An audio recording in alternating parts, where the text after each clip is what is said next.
សកម្មភាពសប្តាហ៍ទី3ខែមិថុនារបស់ឯកឧត្តមយ៉ាងសវណ្ណាប្រធានព្រឹទ្ធភូឧត្តមក្រុមប្រឹក្សាពីគ្រោះនិងផ្ដល់យោបល់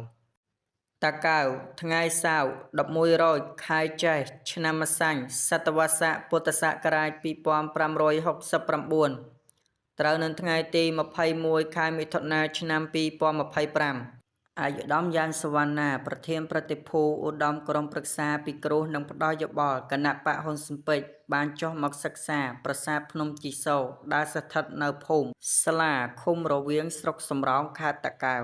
ក្នុងឱកាសនោះដែរប្រជារាស្ត្រនិងបងប្អូនជនរួមជាតិដែលស្នាក់នៅអាស្រ័យលើប្រាសាទភ្នំជីសូរបានស្នើសុំដល់ប្រមុខរាជរដ្ឋាភិបាលឲ្យជួយជួសជុលផ្លូវឡើងភ្នំដើម្បីងាយស្រួលដល់ភ្ញៀវទេសចរជាតិនិងអន្តរជាតិមកទស្សនាប្រាសាទក្នុងឱកាសនោះផងដែរឯកឧត្តមក៏បានចុះជួបនឹងសំណេះសំណាលអំពីជីវភាពរបស់ប្រជារាស្ត្រនៅតាមមូលដ្ឋានដើម្បីប្រមូលជាធាតុចូលក្នុងការសិក្សាទស្សនទានជូនប្រមុខរាជរដ្ឋាភិបាល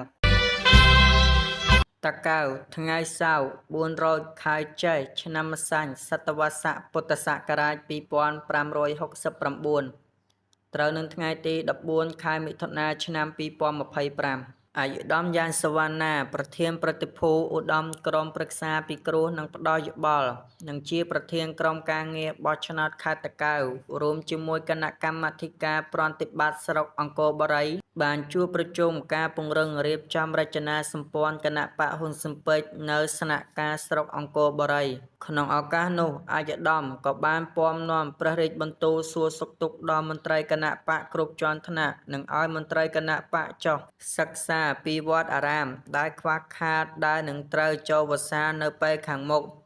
ដែលពុំមានញាតិញោមពុទ្ធបរិស័ទយកចិត្តទុកដាក់ច្រើនជាពិសេសវត្តដែលស្ថិតតាមបណ្ដោយព្រំប្រទល់ប្រទេសវៀតណាមជាចុងក្រោយឯកឧត្តមក៏បានអំពាវនាវឲ្យនិស្សិតបញ្ញវន្តអ្នកស្រឡាញ់រាជានិយមអ្នកស្រឡាញ់លទ្ធិប្រជាធិបតេយ្យនិងបងប្អូនស្នេហាជាតិមកចូលរួមឈរជាបេក្ខភាពមេឃុំចៅសង្កាត់ដើម្បីចូលរួមដឹកនាំនិងអភិវឌ្ឍមូលដ្ឋានរបស់បងប្អូនដោយផ្ទាល់នៅរសៀលថ្ងៃនេះដដែលឯកឧត្តមយ៉ាងសវណ្ណាប្រធានព្រឹទ្ធភូឧត្តមក្រុមប្រឹក្សាពីគ្រោះនិងផ្ដល់យោបល់និងជាប្រធានក្រុមការងារបោះឆ្នោតខេត្តតាកែវរួមជាមួយគណៈកម្មាធិការប្រតិបត្តិស្រុកសំរោងបានជួបប្រជុំការពង្រឹងរៀបចំរចនាសម្ព័ន្ធគណៈបកហ៊ុនស៊ិនពេជ្រនៅស្នាក់ការស្រុកសំរោងក្នុងឱកាសនោះឯកឧត្តមក៏បានពំនាំព្រះរាជបន្ទូលសួរសុខទុក្ខដល់មន្ត្រីគណៈបកគ្រប់ជាន់ថ្នាក់និងឲ្យមន្ត្រីគណៈបកចុះសិក្សាការបង្កើតផលស្រូវរបស់ប្រជារាស្ត្រក្នុងស្រុកសំរោងនារដូវវស្សាក្នុងឱកាសនោះដែរឯកឧត្តមក៏បានឲ្យមន្ត្រីគណៈបកចុះសិក្សាអំពីអាងស្តុកទឹកធម្មជាតិនិងឲ្យស្តុកទឹកផ្សេងទៀតកុំឲ្យមានខ្វះខាតទឹកជូនបងប្អូនប្រជាកសិករ